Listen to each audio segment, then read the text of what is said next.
Pengumuman hasil seleksi tahap 1 untuk calon guru penggerak angkatan ke-6 telah dirilis, yaitu pertanggal 12 April tahun 2022. Pada surat edaran ini disebutkan mengenai beberapa hal, salah satunya ialah tips dan trik bagaimana mengikuti seleksi wawancara dan seleksi simulasi mengajar.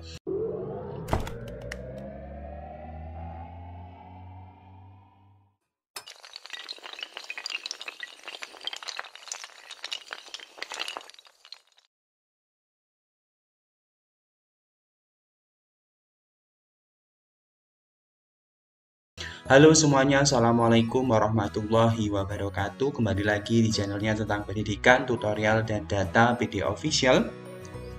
Kali ini PD Official akan membahas mengenai cara atau tips dan trik bagaimana Bapak Ibu semuanya mengikuti seleksi wawancara dan simulasi mengajar untuk seleksi calon guru penggerak angkatan ke-6 atau nanti angkatan selanjutnya.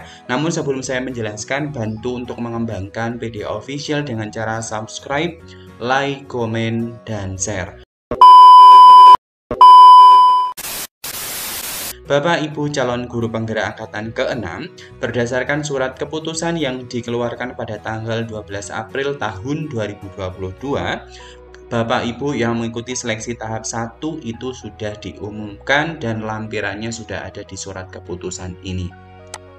Bahwasanya berdasarkan seleksi tahap 1 dari mulai CV, dokumen, dan IC ditetapkan sejumlah 55.285 orang memenuhi persyaratan kelengkapan CV, unggah dokumen, dan IC melalui proses verifikasi. Sedangkan teman-teman atau Bapak Ibu yang dinyatakan lolos yaitu sejumlah 12.807 orang, sehingga jumlah peserta sebanyak 12.807 orang ini nanti akan mengikuti seleksi tahap 2 yaitu simulasi mengajar dan wawancara. Nah, ketika Bapak Ibu sudah masuk atau lolos di tahap 1, maka silakan persiapkan untuk seleksi tahap 2, simulasi mengajar dan wawancara yang bisa Bapak Ibu ikuti di sini berdasarkan poin yang keempat. Sebelum melakukan simulasi mengajar, CGP diwajibkan menyusun RPP, mengunggahnya pada laman portal gurubelajar.berbagi.kemdikbud.go.id. Ini wajib apa tidak? Wajib ya Bapak Ibu. Di sini diberikan rentang waktunya yaitu dari 16 April 2022 pukul 8 sampai dengan 22 April 2022 pukul 12 dan disinkronkan dengan SIM PKB. Bapak Ibu juga bisa menyusun rambu-rambu penyusunan RPP, petunjuk simulasi mengajar, dan petunjuk pelaksanaan wawancara dilihat pada lampiran 1. Jadi ketika Bapak Ibu lolos tahap 1, maka yang perlu dilakukan ialah siapkan rencana pelaksanaan pembelajaran sesuai dengan yang ditentukan. Nah, untuk simulasi mengajar dan wawancara akan dilaksanakan secara daring mulai tanggal 18 April sampai dengan 21 Juni tahun 2022. Nah, pada konten saya ini saya akan membahas untuk lampiran 1 ya Bapak Ibu. Lampiran 1 mengenai petunjuk pelaksanaan simulasi mengajar dan wawancara. Nah, untuk ini Bapak Ibu dipastikan bahwasannya jaringan internet Bapak Ibu itu stabil.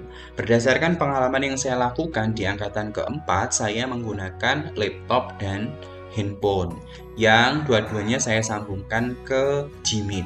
Gmeet-nya melalui apa? Silakan Bapak Ibu nanti login ke SIM PKB, maka di sana nanti akan ada linknya ya. Terus simulasi mengajar ini akan dinilai oleh 2 asesor ya Bapak Ibu. Nanti silakan mendengarkan petunjuk daripada asesor. Nah, peserta seleksi menyiapkan diri dengan baik, di mana kandidat hadir 5 menit sebelum pelaksanaan. Jadi alangkah baiknya Bapak Ibu masuk ke Zoom-nya, prepare masuk ke Zoom Meet-nya itu 5 menit sebelum pelaksanaan ya Bapak Ibu ya. Terus ini beberapa petunjuk bagi Bapak Ibu yang akan melakukan simulasi mengajar. Yang pertama dari mulai ruangan yang kondusif, diusahakan terhindar dari keramaian ya Bapak Ibu, untuk akses internet dan listriknya juga aman. Terus alat dan bahan diperlukan, rencana pelaksanaan pembelajaran yang pasti menggunakan papan tulis, alat peraga, spidol, dan lain-lain seperti yang ada di RPT Bapak Ibu. Terus jaringan internet yang baik dan cadangan sambungan internet. Komputer laptop atau perangkat elektronik dengan kamera video dan speaker mikrofon yang baik. Apakah perlu dengan kamera infocus? Menurut saya tidak perlu.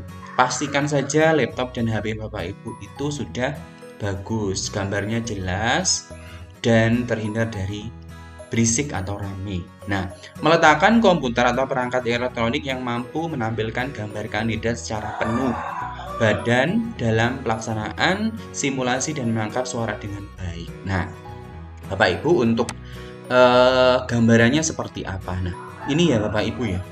Gambarannya diharuskan ketika Bapak Ibu melakukan simulasi mengajar, ada gambar 1, gambar 2, dan gambar 3 ya. Jadi nanti laptopnya diletakkan di meja yang memungkinkan tubuh Bapak Ibu itu terlihat atau badan Bapak Ibu terlihat secara utuh. Dari mulai Bapak Ibu menggunakan media pembelajarannya juga terlihat. Nah, untuk petunjuk khusus pelaksanaan simulasi mengajar, nah Bapak Ibu silahkan cek topiknya ya sesuai dengan jenjang Bapak Ibu. Misal di SMP nih, mata pelajarannya apa yang Bapak Ibu kuasai dan yang Bapak Ibu ampu. Silakan dicek di sini. Nah, untuk ini ada keterangan juga untuk topik mengajar guru mata pelajaran bahasa daerah dan TIK agama bisa dipilih berdasarkan kurikulum. Guru mata pelajaran bahasa asing atau bahasa daerah wajib menggunakan bahasa Indonesia dalam memberikan instruksi pembelajaran 80%, bahasa Indonesia 20%, dan bahasa 80% bahasa Indonesia, 20% bahasa asing ataupun daerah. Nah, sebelum Bapak Ibu melakukan simulasi mengajar, maka siapkan RPP untuk durasi 10 menit dan unggah pada portal Guru Berbagi sesuai dengan jadwal yang ditentukan. Terus RPP yang diunggah mengacu pada panduan yang terdapat pada Surat Edaran Mendikbud nomor 14 tahun 2019. RPP yang diunggah berisi tujuan pembelajaran, langkah kegiatan pembelajaran, dan penilaian. Nah, pengalaman saya Bapak Ibu silakan bikin RPP sedemikian rupa yang bisa menjelaskan sintak pembelajaran Bapak Ibu dengan lengkap. Berikut ada juga asesmen atau bentuk penilaian pengetahuan, keterampilan maupun sikapnya. Silakan Bapak Ibu rancang sedemikian rupa sehingga nanti ketika pelaksanaan simulasi itu Bapak Ibu bisa menjabarkan lebih lanjut. Oke, untuk waktunya kan 10 menit, maka Bapak Ibu ketika pelaksanaan diharuskan untuk fokus pada tahap pembukaan, inti, dan mengikuti seleksi simulasi mengajar. Untuk penilaian pembelajaran wajib disiapkan oleh peserta seleksi walau tidak dilakukan dalam simulasi mengajar. Itu ya Bapak Ibu, seperti yang saya jelaskan tadi. Yang namanya perangkat pembelajaran itu ada RPP-nya, terus ada asesmennya. Nah, di dalam RPP yang pasti ada pembukaan, inti, dan penutup. Itu silakan dirangkai atau dijabarkan berdasarkan metode atau model yang Bapak Ibu pilih. Nah, ketika membuat RPP sesuaikan kalau metodenya PBL, maka sintak PBL itu apa?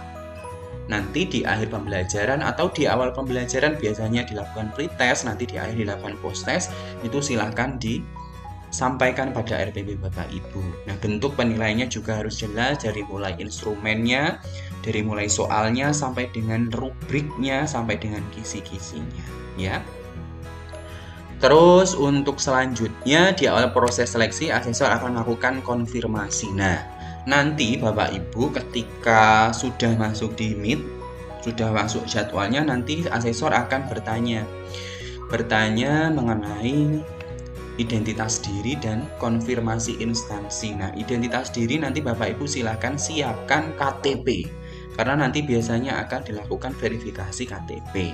Selain itu nanti Bapak Ibu asesor akan bertanya tempat tugasnya Bapak Ibu. Terus untuk alokasi simulasi mengajar yaitu 10 menit.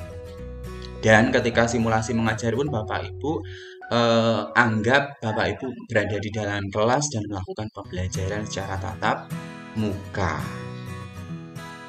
Ya, seperti itu. Tidak menggunakan share screen karena ini anggapannya pembelajaran secara luring. Nah, pada akhir sesi simulasi mengajar akan ada sesi tanya jawab dengan asesor yang dialokasikan waktunya sebanyak 6 menit.